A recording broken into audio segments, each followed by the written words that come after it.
Hi, this is Cindy Murray, and I'm here today with my niece Ashley, who is off camera, but she's going to be helping me to make one of my family's favorites. We're going to try a new twist on one of our old family favorites because Travis and I are both diabetic, and so we're always looking for good, delicious, sugar-free, low-carb desserts that we can have.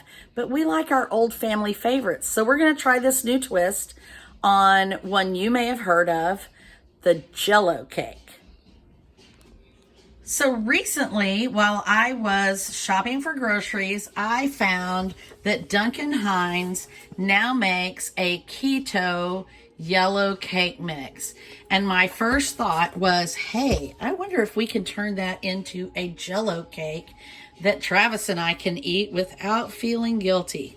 So we bought some sugar-free cherry Jello, this keto-friendly cake. It supposedly has only 4 grams of net carbs and no added sugar. Now, my original Jell-o cake recipe has you use a traditional Jell-o cake mix. You add 1 extra egg. This one called for 3 eggs, so we added 1 extra egg to make it 4. And then you also add an extra 1/3 of a cup of oil to whatever is required on the box. Now, this box actually requests coconut oil. So we are going to actually substitute canola oil because I don't have coconut oil on hand. And then we're going to add that 1/3 extra cup to what it requires. I also traditionally cook this in a bundt pan, but this recipe does not have instructions for a bundt pan. It only gives instructions for an 8-inch pan, a 9-inch pan, or cupcakes. So I'm going to be using this 8-inch cake pan Pyrex dish. So I'm going to hand the camera over to Ashley, and she is going to kind of film me doing this, and I'll step you through all the steps. So the first thing we need to do on here is heat our oven up to 350, and turn it to do that. And I'm going to do that, 350, start. And we're going to, this talks about lining the bottom with parchment paper or buttering the pan. I'm going to use my butter flavored pan because that's what I usually use when I do Jell-o cake. And we'll just do this. And hopefully that'll do the job. Hopefully this won't make a big mess, but we'll give it a try.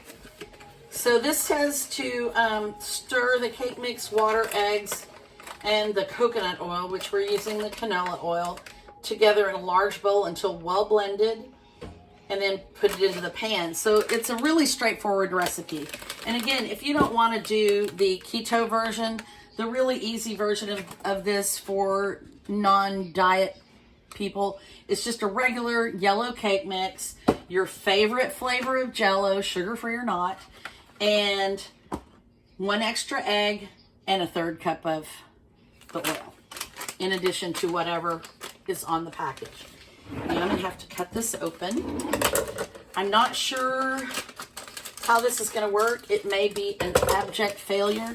That's one of the things about converting your recipes into something diabetic friendly or whatever, is they don't always transfer sugar-free items into regular sugar items. So you just never know what it's going to do. There's my Jello. When you take out all the sugar and put the artificial sweetener in, it gets pretty small. This one is a cherry flavored, so I'm hoping it's going to be delicious. One of my family's favorites is the lemon, but they don't have lemon flavored one, sugar-free Jello, at the store when I was shopping. So we'll just do this. And we're going to add the eggs.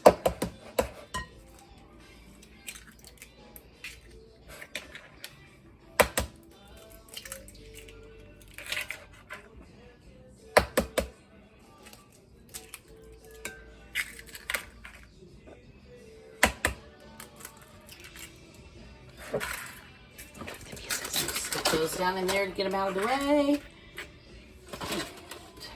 So I'm just going to add the rest of these ingredients here. I'm adding the water that was requested. I've got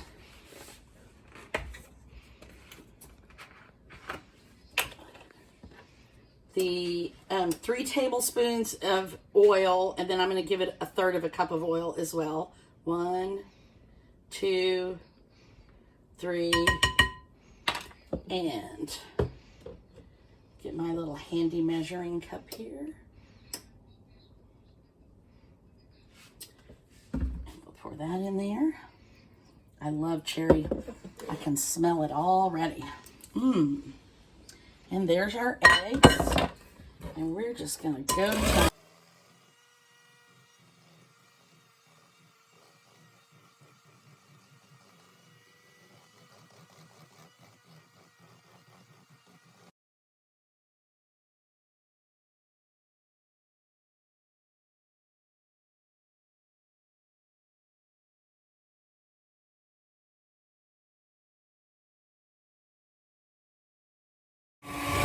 Okay, one of the things I'm noticing, get over here and see if you can see. Get over here. Is it's kind of a bit lumpy, and I'm not sure if that is the Jell-o cake, the Jello, or the Jello mixed with the egg, but there's some kind of lumpy Jello-y little things in there. And I think what happened was the Jello mixed with the egg, and it just, the dye in the Jello turned the egg bits really, really dark red.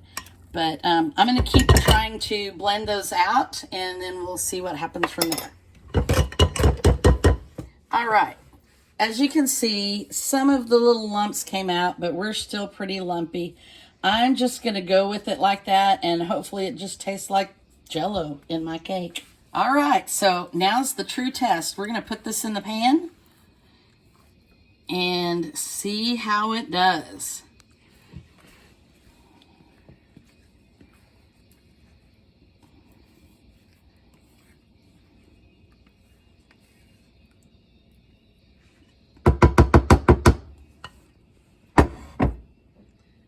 All right, time to put this in the oven and see how it goes. The instructions say to go for 26 minutes, so we'll do that. And here we go.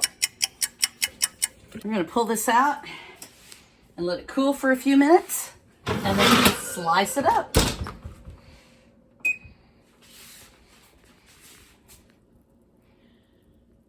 At this to make sure it didn't stick with my pan, and I'm just going to cut some little pieces out of this. It did not stick. It looks very moist. It's very, very cherry, the little crumb of it that I ate, and that is because I realized after I baked it that we made it with a large package of Jello, and my traditional cake is usually done with a small package of Jello, which they did not have in the sugar-free version. So, and I've just torn that piece up, but it looks really delicious. Whoa, hello. And it's very hot. There we go. It looks yummy. Let's see what the family says.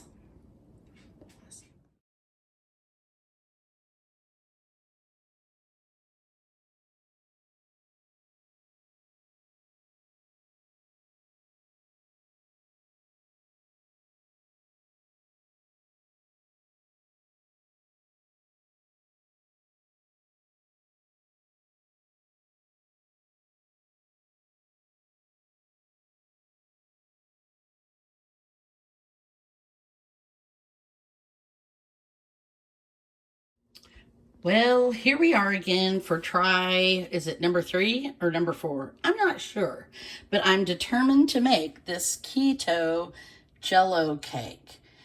I went back and did some more research. I had a friend who had a similar lemon Jell-o cake recipe from mine, and after reviewing her recipe, I decided to try this one more time with a few different changes. So The original recipe called for an extra third cup of oil and an extra egg. And the cake mixes have definitely changed quite a bit since the 70s, and they're kind of all super moist now. And particularly this keto recipe is different. And one of the things that I actually noted this last time was that this only makes one 8-inch or 9-inch pan, whereas a regular box cake mix makes 2 8 or 9-inch rounds. So this thing has the same number of eggs and water and things like that as the regular cake mix, but it only makes half as much cake. So that may be part of the problem that I've been having. So I'm going to go back to a more kind of stick with this recipe a little bit closer.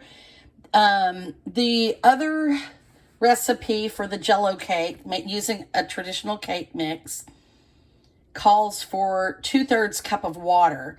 And this one has a half a cup of water. And one of the things that I noticed was it was very oily. So I'm going to stick to the amount of oil, or close to the amount of oil that it calls for, but just add more water and that extra egg to make up the difference to fill out the Jell-o. So, and we are doing the half package of Jell-o, which is still going to be a bit strong. So maybe I will do half of that, half that's left over. And since this is only a half of a cake, and we'll use half of the Jell-o. We'll see. So this is my last attempt at this. If this doesn't work, I'm going for the real deal. I'm ready. This is coming out of my oven if this one doesn't work out this time. All right, here we go.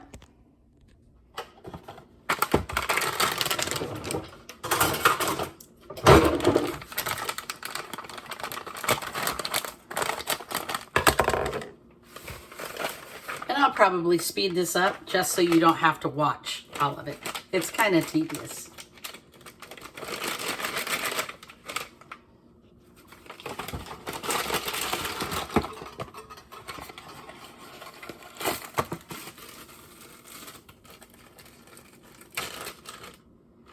This is the leftover Jell-o from the other tries.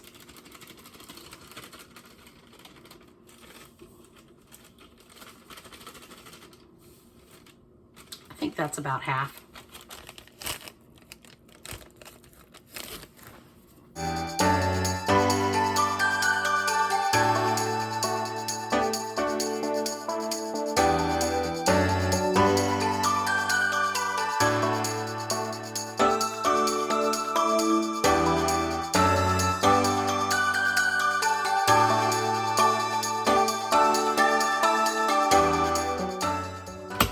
And here's the 3 tablespoons of oil. That's all we're going to use.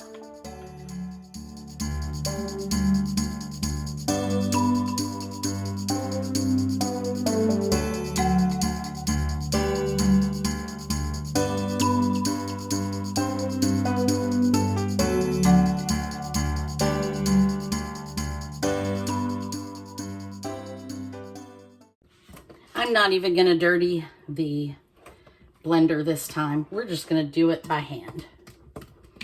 I think we're probably pretty well mixed. This one mixes very well, much less lumpy than the first time because I remembered to put the Jell-o in the cake mix first.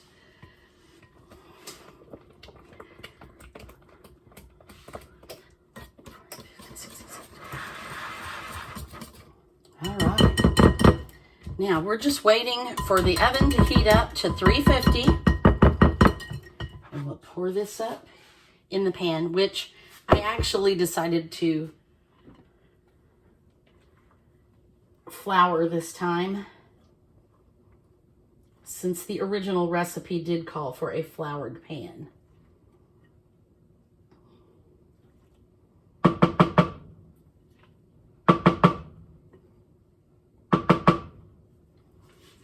And there you have it in the pan, ready to go in the oven. We're just waiting for the oven to heat up, and we'll put it in. Okay, here we go. We're putting it in the oven, and we'll set the kitchen timer for 30 minutes.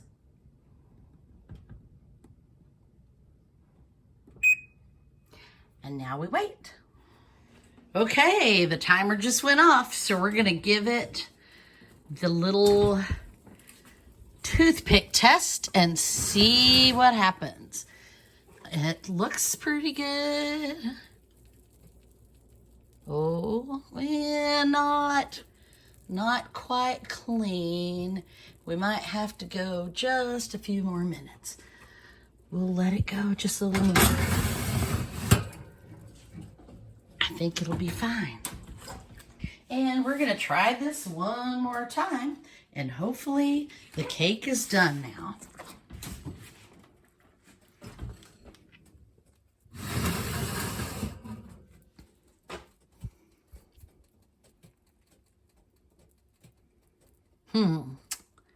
I don't know.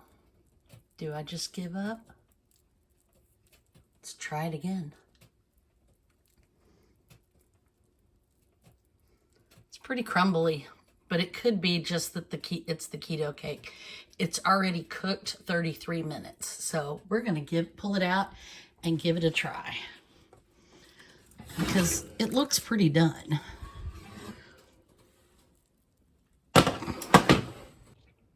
So they say the proof is in the pudding, or in this case, the cake. Let's see what it did this time. I'm just gonna cut me a little piece here and pop it out. Oh, it's very, very soft and gooey.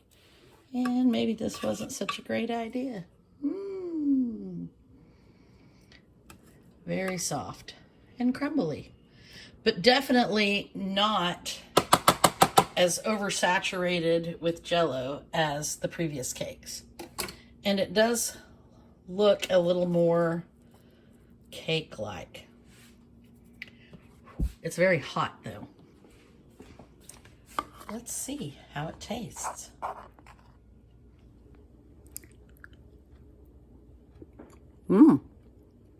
Not too bad. So I think overall, my Jell-O cake experiment turned out pretty well. The cake was moist. It wasn't gritty or grainy feeling. It wasn't too sweet or too tart. It was just the right amount of Jell-O and the right amount of oil and eggs and water. I do think it could have stood to cook just a tiny bit longer, just to make up for the extra egg and the extra water. But overall, I think it was a success, and I'll definitely make this one again. If you'd like the recipe, check the links below, and we'll see you later.